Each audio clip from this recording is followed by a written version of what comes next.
Hello gamers, welcome back, or in case you are new here, I'm NKZL, and in this video I will share some footage and summarize the things NCSoft showcased at Gstar related to Throne and Liberty, as well as some new information from a recent interview. Both the Gstar video and the interview will be linked in the description if you would rather check them yourself. Initially, I wasn't interested because they said they are going to showcase dungeons and PvE content.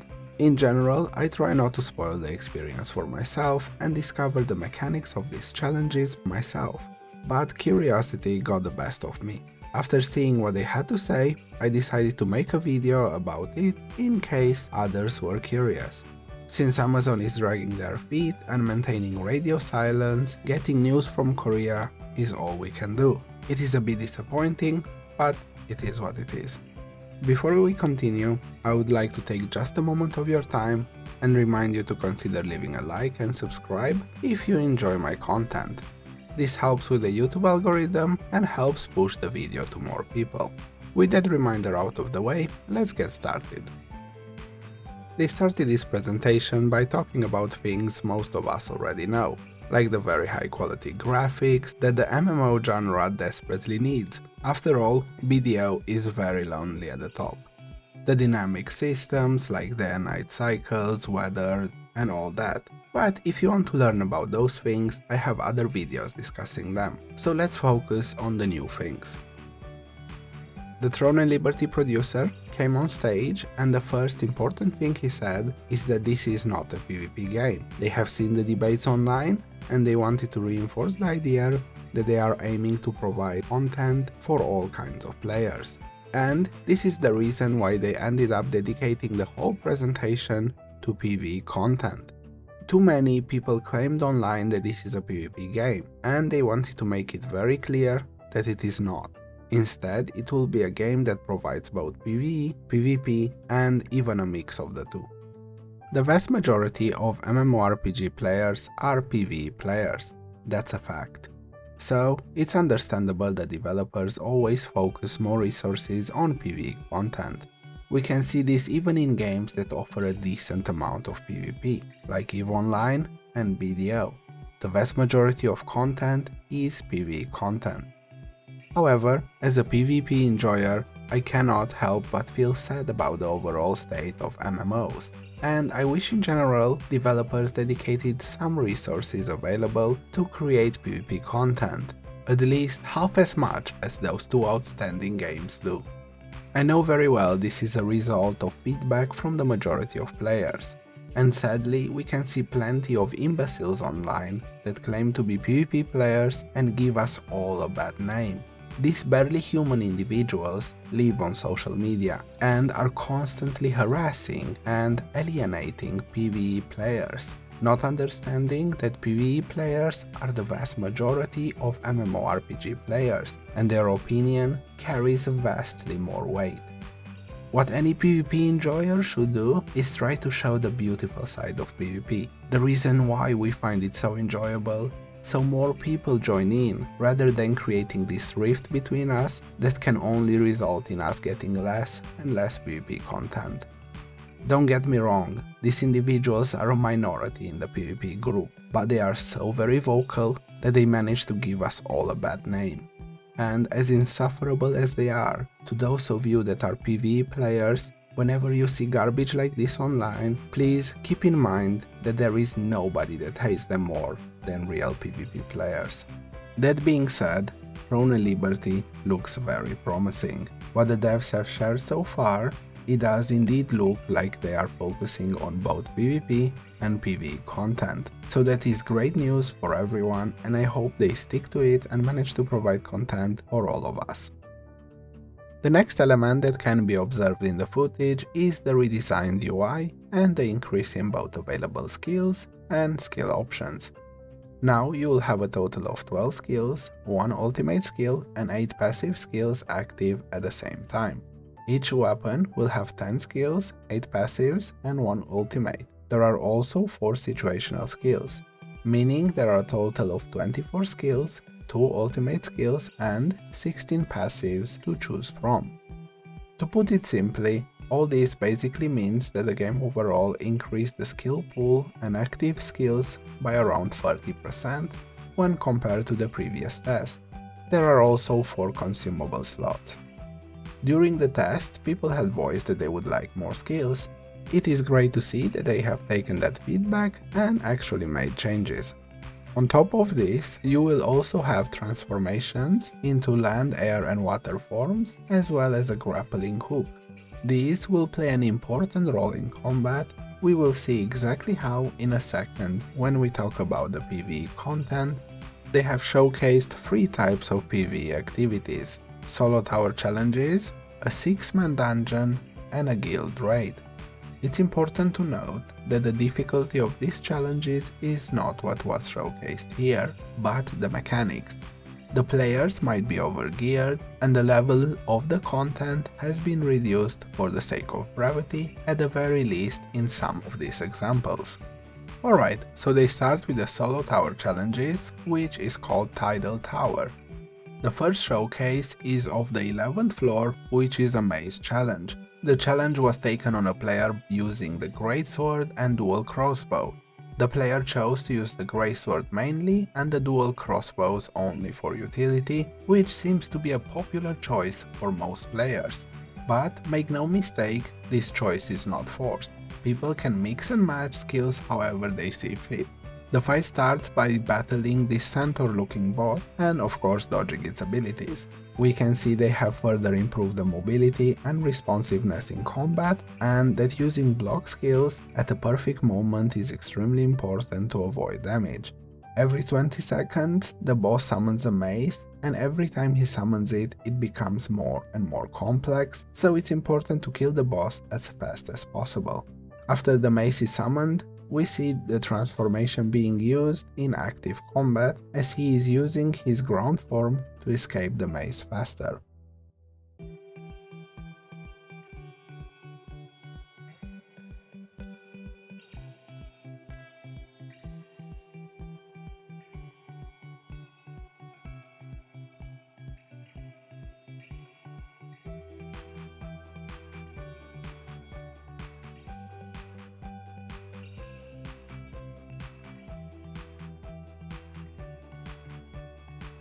The second challenge is the 18th floor, which is a fight with a flame witch. The player here chooses to use a bow and dual daggers. Again, the combat looks very smooth and highly responsive.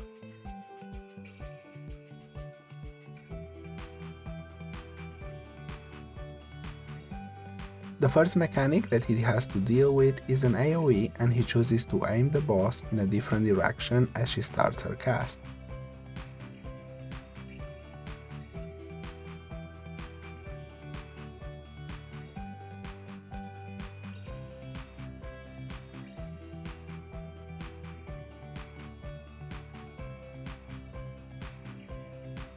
Then the main mechanic, when the boss teleports in the middle, and the player will use the pillar of fire to get thrown in the air. And here, again the player uses transformation to fly around and land in a safe spot. They have said that this solo tower will have 20 challenges to start, and they will continue to add more with the passing of time.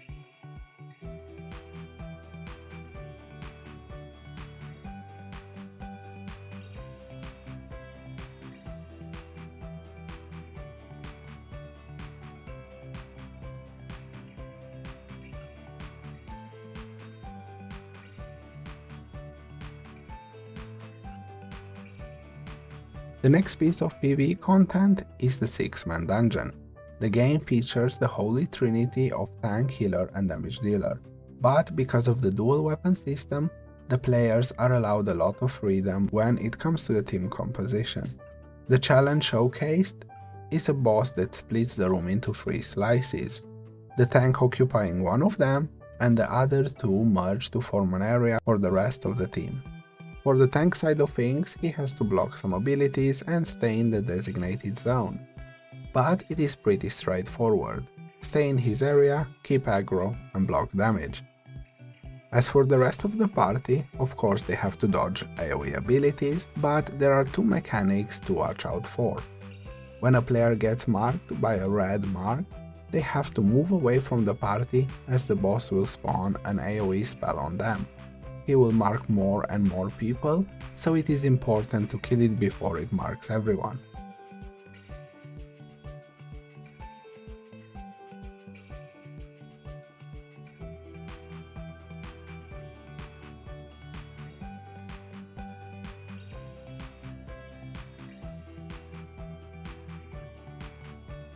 The other game mechanic is when he marks someone with a purple marker and they need to move to one side of the arena while the party stays on the other side. The boss will cast an AoE and the marked player will need to use the ground transformation to run to his team. This mechanic will end after the boss covers around 90% of the area.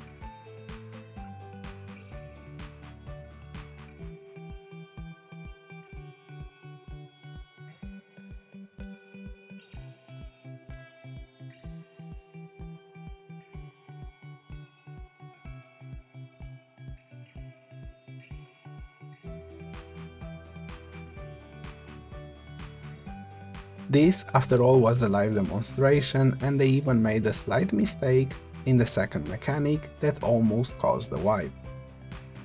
This resulted in one of the marked players dying, and because of this we have been shown that there is also the ability to revive others, probably with a long cooldown.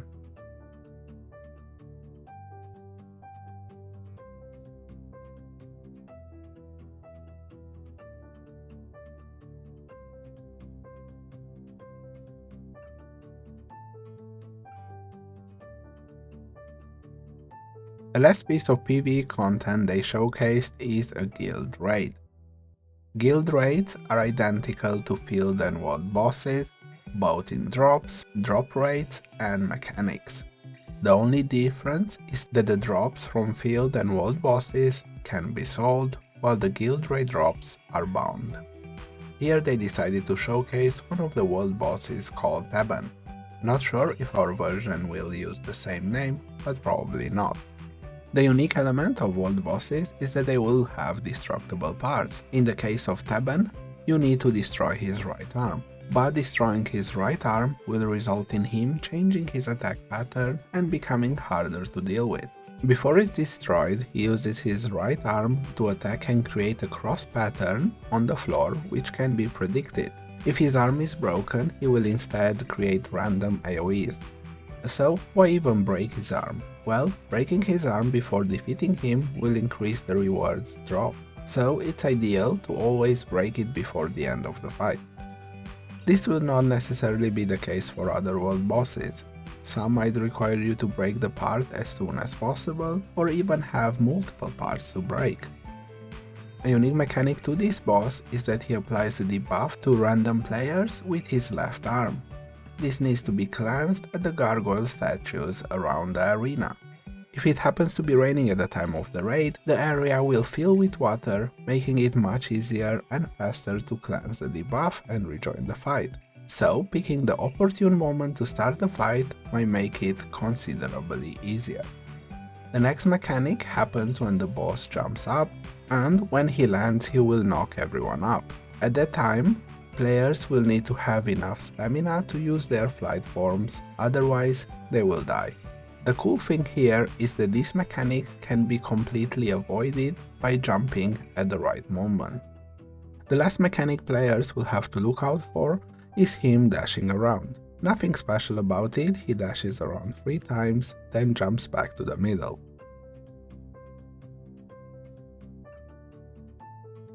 After seeing all these PvE challenges, I can say there are some really cool elements here. I love how they included a transformation, jumping, and even environmental elements in the mechanics of this fight. I know there are even bosses that require you to use a combination of both transformations and grappling hook, and I think this is something that other games often don't bother with, and in my opinion it is quite cool. The breakable parts are also a neat addition. However, I think overall the bosses do not have enough mechanics. I am someone that thinks Lost Ark has by far the best dungeons in any MMORPG. I think having 20-30 mechanics per boss is the way to go. The dark side of this is that a lot of people cannot cope with it. A lot of players that are used to add-ons find it extremely difficult to complete any mechanics if there is no text on the screen telling them exactly what they need to do. And remembering 20 mechanics is simply beyond their capabilities. As a result, this creates an elitist mentality where experienced players do not want to take on a gamble on new players. Any new player will have a very hard time getting into a group, like in the case of Lost Ark. I believe this is not very healthy for the longevity of any MMORPG. This brings us to the next part of the video, that is the recent interview with both the producer and director of Throne and Liberty. Regarding this topic, they said more mechanics and extra complexity might create a bad environment for the majority of players, and they believe that fun encounters can be achieved with a limited amount. So they plan to release the game with fewer mechanics and wait for feedback regarding this. Another very important element they talked about was bots and how they plan to deal with them ruining the game. The solution they came up with is that all rewards from content that is not PvP content will be bound items, so people will have to farm and play the game themselves. As we have seen in the past, bots have very creative ways to deal with anything companies throw at them, so we will see if this works. Of course, there will be tradable items from PvP, but at least in PvP players are supposed to win against bots. Speaking of PvP activities, they talked about open world dungeons will now only be PvP areas during the night, which will be roughly 20% of the time, and people that do not enjoy PvP can avoid playing during the in-game night or simply do instance activities during these times. The same distribution of 5:1 seems to apply to other activities such as events. If you're looking forward to the PvP side of the game, do not be unhappy with this direction, because it seems there will be PvP activities going on most of the time for those that want to participate. Of course, field bosses and world bosses will still be contested areas. For those that do not like PvP and want to experience these bosses, they can do so in dungeons and guild raids, as I mentioned previously. Another interesting element they talked about is content being released based on the progression of the server, and the way content will be unlocked based on this.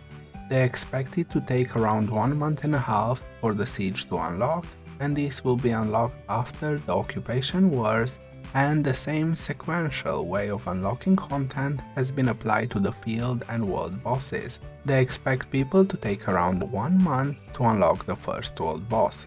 They didn't elaborate on how this system works, and we will have to see if it will be enough content or too little. I assume no matter how much content there is, people that play 18 hours a day will end up complaining. But when it comes to MMOs, it is important for the average player that plays 2 to 4 hours a day to not feel gated when they desire to play. So hopefully, they kept that in mind and these systems will not affect the average player. The last thing that stood out to me in this interview is the answer they gave when they have been asked about the console version. They said that the version itself is ready and it will be released later when Amazon launches the game globally. When the developers say that as far as they are concerned the game is ready, coupled with the fact that we know localization is done from the previous 2 tests, makes us wonder why Amazon is actively choosing to delay the game. Maybe we will explore this question in a different video. They also talked about cash shop and stuff like that, but honestly I see no point in spreading that nonsense when we know very well that whatever they say is irrelevant. No developer or publisher should be ever trusted when they talk about monetization until the game is actually released, and even then we should have our doubts. These are the things that were showcased recently and the things I thought were relevant from the interview. Despite me trying my best not to get too excited for future titles, this is one of the very few games that I really look forward to in recent years. And while it is clear that it will have problems, I think overall it looks really good. And every time they showcase something new, I get even more excited. So hopefully Amazon stops dragging their feet and decides to announce the release date already, or at least the date for the next test if they are going to have one. Or maybe just some news so we don't always have to get our news from Korea. If you made it to the end of the video, thanks for watching. Feel free to like and subscribe. See you in the next one, gamers.